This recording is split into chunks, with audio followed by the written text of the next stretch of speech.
So I have two reactions. One as a mother. Of course, I wish he'd never done it as a mother. Mm-hmm.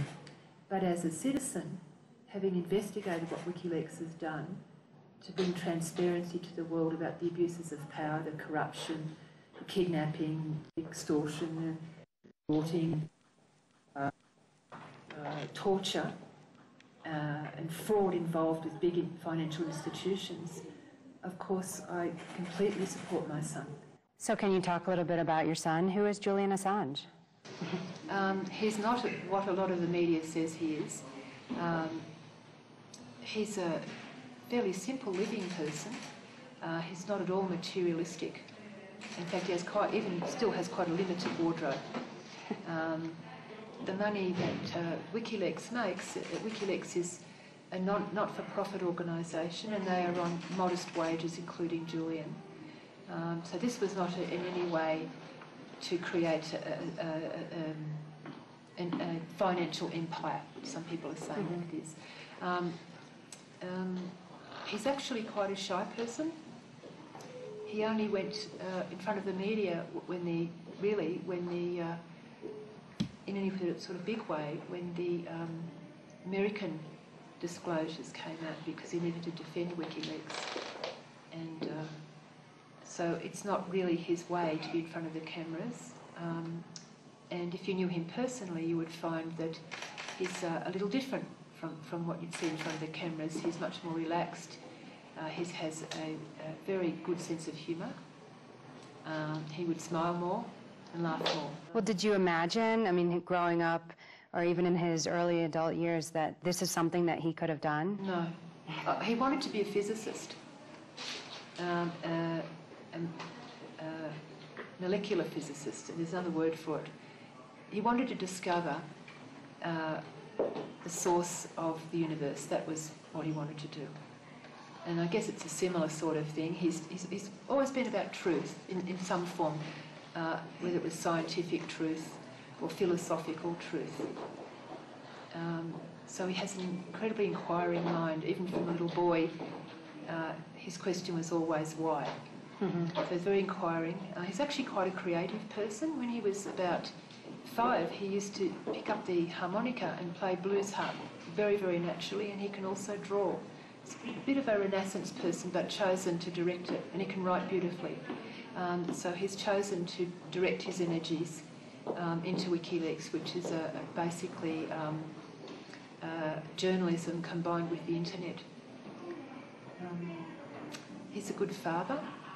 He was a very young father, and many people don't realise this, but at a certain point, Julian's his son's mother was unable to care for Julian's son, and he stepped in and was a single father for many years, and he had sole custody of his son from the time he was about 18 months old. Wow.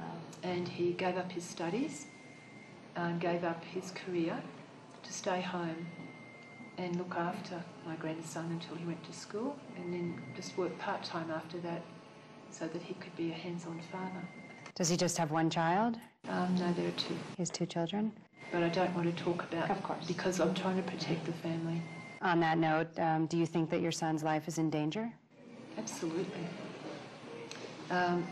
From the beginning, from the US, from politicians and from news commentators, they were screaming out for his murder in the most brutal way. There seemed to be no filter at all on how they were feeling, calling out for brutal forms of murder, inciting murder against my son. And still, in the last few weeks, there's been a Fox News presentator, I think it's Fox News, called Katie McFarlane, who was screaming out for Julian's execution. And this is somebody who has not broken the law and has done nothing more than any good investigative journalist would do, which is to bring the truth to the people, and has won very many awards for it. Well, you're here in Ecuador. Obviously, you're advocating for your son. Are you here particularly to advocate for his political asylum request? Yes.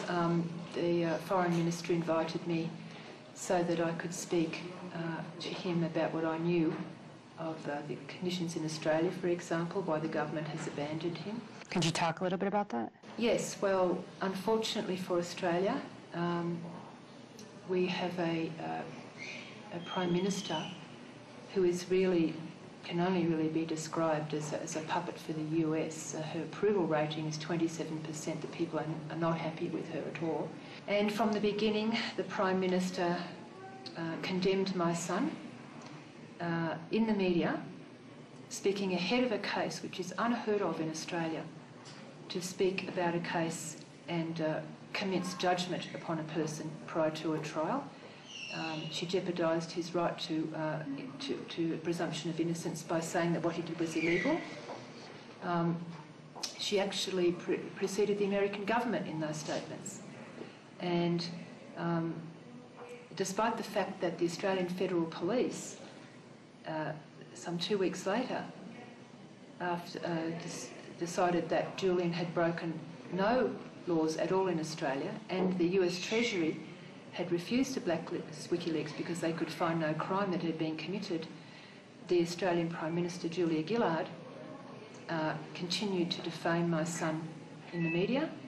Do you think that the Australian government would hand Julian over to the United States if they had the possibility of doing so? Absolutely. Now, this is a great concern given that the United States has been labelling its own citizens as low-level terrorists.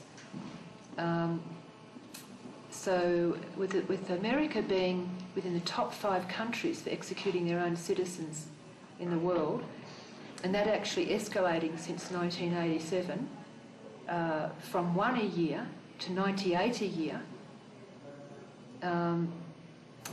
this is a great concern. So your son has been possibly falsely accused, most likely falsely accused. He's now been detained for over a year and a half in England, and there appear to be secret grand juries against him in the United States and requests for severe punishment against him. What do you think would happen to Julian if he were extradited to the United States? Well, I had some first-hand information on what was likely to happen, apart from what they're doing to one of their own soldiers, Bradley Manning, which the UN reporter on torture says is cruel and inhumane treatment, and is very concerned. I was on a panel, Eva, in Canberra, our capital city, about the asylum, and one of the other speakers was an Australian called David Hicks, who had spent 6 years in Guantanamo Bay. Now, President Obama came to office with the promise of closing down Guantanamo Bay, but it hasn't been closed, and in fact there's $30 million worth of fibre optics going into it as we speak. And David told all the audience about his treatment in Guantanamo Bay, and this is something that we could expect for Julian, if not worse, because David Hicks was a very minor player. So I'm terrified of what will happen to my son. So, Christine, you're here in Ecuador to support his request for political asylum. You've met with the foreign minister, you've met with the president. Do you think that he's going to get political asylum here? I can't say that. All I can say is that I was very impressed by the level of intelligence and knowledge already that the foreign minister and the president and his other ministers, I've met with other ministers today as well, had of the case. Much more than my government was willing to admit. If they do know, if all they've been given the evidence and have no understanding of it, or deliberately misrepresenting it to the people. They were very warm. I felt very comforted by being with these good people. I felt that their concern for Julian was genuine. They have expressed that they believe the case is political, and that really disgraceful the way that the rule of law has been abused, and the abuse of my son's human rights and legal rights. And they are going to be looking at every detail so they can make a sound decision, and they're leaving no stone unturned to find out the truth, and that's all I can ask of them at this stage. The documents that have been published by Wikileaks have been incredibly useful for many of us doing investigative reporting in Latin America, because of course They've disclosed all kinds of different evidence of U.S. meddling in the affairs of all the countries in the region, and particularly against those that have progressive governments. Yes, Ev, I don't know how much time you've got, but the one cable that moved me the most was the Haiti cable.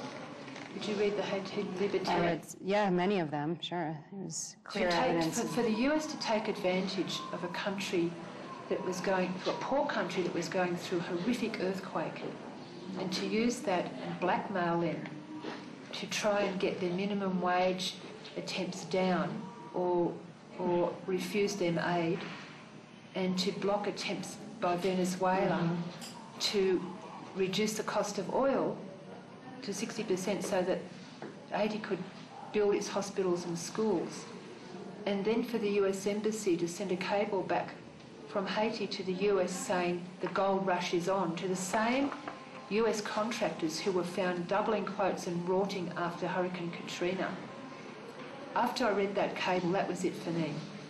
I looked at others, but that was the one that I think touched my heart the most, of the lack of ethics and the brutal materialism to do that to a country, a poor country suffering that amount of distress. Well, we thank you so much for taking the time to do this interview with us today. Thank you for your time. Thank you.